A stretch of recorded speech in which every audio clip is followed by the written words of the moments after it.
Hello everyone, welcome to our YouTube channel No Homeopathy and yes Samriddhi Sharma is here to guide you। और आज की video में आपको बताने वाली हूँ कि अगर आप होम्योपैथिक थेरेपेटिक्स का क्वेश्चन पेपर अटैम्प्ट कर रहे हो तो आपको उसके क्वेश्चन के आंसर किस तरीके से देने हैं, आपको किस तरीके से उस क्वेश्चन के आंसर को लिखना है ताकि आप मैक्सिमम मार्क्स जो हैं उसमें गेन कर सको। बिकॉज़ ये एक ऐसा पेपर है जिसमें स्टूडेंट्स को लिखना नहीं आता कि किस तरीके से उनको क्वेश्चन पेपर में लिखना है। तो चलिए आज की वीडियो में मैं ये सारी बातें आपसे डिस्कस करने वाली हूँ, बहुत अच्छे तरीके से आपको बताने वाली हूँ जिससे आपके मैक्सिमम मार्क्स जो हैं इस पेपर में आ सकें।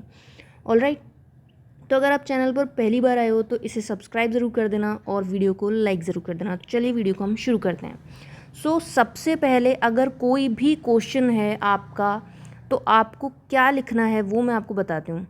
सपोज़ कोई भी क्वेश्चन आपको आया है तो आपको सबसे पहले ये नहीं है कि सीधे आपने मेडिसिन्स लिखना चालू कर दिया, क्योंकि होम्योपैथिक थेरेपेटिक्स का क्वेश्चन पेपर में जब भी स्टूडेंट्स आंसर लिखते हैं तो सीधे क्या करते हैं कि सपोज़ आपको पूछा है कि पीसीओडी की आपको होम्योपैथिक थेरेपेटिक्स लिखनी है, ठीक है। मोस्टली स्टूडेंट्स क्या करते हैं, वो सीधे मेडिसिन्स लिखना चालू कर देते हैं, ठीक है, कि ये मेडिसिन जो है सपोज़ लेकेसिस लिखी और लेकेसिस के आगे लेकेसिस लिखना चालू कर दी, दूसरी कोई दवाई लिख दी, सपोज़ एपिस लिख दी तो एपिस के आगे फिर उसका डिस्क्रिप्शन लिखना चालू कर दिया।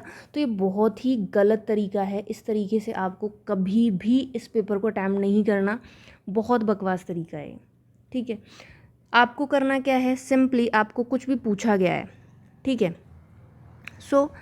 जैसे आपको पीसीओडी के बारे में पूछा गया है या फिर आपको कोई सा भी टॉपिक पूछा गया है, किसी की भी होम्योपैथिक थेरेपेटिक्स पूछी गई है, तो आपको सबसे पहले क्या करना है, आपको ब्रीफ इंट्रोडक्शन देना है उस टॉपिक का।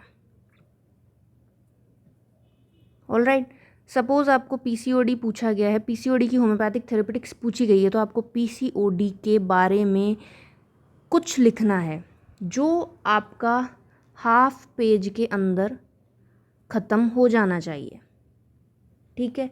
हाफ पेज के अंदर वो चीज़ ख़त्म हो जानी चाहिए। आपको ब्रीफ इंट्रोडक्शन देना है जिसमें आप थोड़ी सी लाइनें उस टॉपिक की इंट्रोडक्शन की कवर करोगे, थोड़ी सी उसकी एटियोलॉजी की कवर करोगे, थोड़ी सी आप उसके क्लिनिकल फीचर्स कवर करोगे और थोड़ा सा आप उसका इन्वेस्टिगेशन किस तरीके से करते हैं वो कवर करोगे। ये सारी चीज़ें आपको हाफ पेज के अंदर कवर करनी है। अभी आपके ऊपर है कि आप किस तरीके से उसका आंसर फ्रेम करते हो। मैंने आपको आइडिया बता दिया कि आपको ब्रीफ इंट्रोडक्शन लिखना है उस टॉपिक का, देन आपको शुरू करना है होम्योपैथिक थेरेपेटिक्स उस टॉपिक की।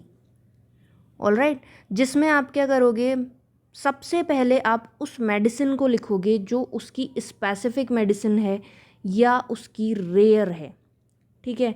देन आप क्या करोगे, होम्योपैथिक थेरेपेटिक्स लिख के मेडिसिन्स लिखोगे जो उसकी स्पेसिफिक मेडिसिन है उस डिज़ीज़ की या रेयर मेडिसिन है, ठीक है।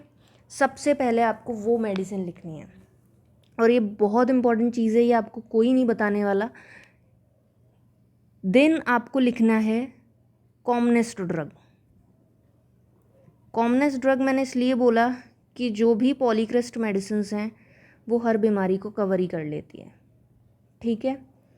तो आपको यहाँ पर क्या करना है, सबसे पहले होम्योपैथिक थेरेपेटिक्स आप लिखना चालू हो रहे हो तो आपको ऐसी दवाइयों के बारे में लिखना है जो स्पेसिफिक उस डिजीज़ कंडीशन को कवर करती है या रेयरेस्ट ड्रग है जो सिर्फ उस बीमारी को कवर करती है। और ये आपको मिलेंगी कहाँ पे, ये आपको मिलती हैं बोरिक मटीरिया मेडिका।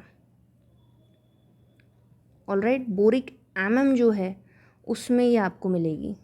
देन आपको कॉमनेस्ट ड्रग कवर करनी है जो हर बीमारी की सेम होती है लगभग, क्योंकि इसीलिए उनको पॉलीक्रेस्ट ड्रग कहा गया है। कि सपोज़ नाइट्रोम्यूर हो गई, फॉस्फोरस हो गई, लेकेसिस हो गई, these are the medicine that cover majority of the disease. आर सेल्ब हो गई, ऐसे बहुत सारी दवाइयाँ हैं। आप जब पढ़ने बैठोगे तो आपको पता चलेगा कि ये पॉलीक्रेस्ट है और ये लगभग हर बीमारी को कवर कर लेती हैं। तो इस तरीके से आपको पेपर अटैम्प्ट करना है। अगर मैं ब्रीफ आपको बताऊं तो सबसे पहले आपको कोई सा भी डिज़ीज़ पूछा गया है उसका ब्रीफ इंट्रोडक्शन देना है, ठीक है। कोई सी भी बीमारी आपको पूछी गई है उसका ब्रीफ इंट्रोडक्शन दीजिए, जिसमें आपको उसकी डेफिनेशन को कवर करना है, ठीक है, एटियोलॉजी को कवर करना है, क्लिनिकल फीचर इन्वेस्टिगेशंस को कवर करना है। Then you have to write the homoeopathic therapeutics, जिसमें भी वो मेडिसिन आनी चाहिए जो स्पेसिफिक हो, रेयरेस्ट हो, जो आपको मिलेगी बोरिक मटीरिया मेडिका में, all right. Then commonest drug लिखनी है। So that's all for the today's video. I hope आपको समझ में आ गया होगा कि आपको किस तरीके से इसके क्वेश्चन पेपर को अटेम्प्ट करना है, किस तरीके से लिखना है। So if you like the video, please like it, and new to the channel, please subscribe it. Thanks for watching. No Homeopathy.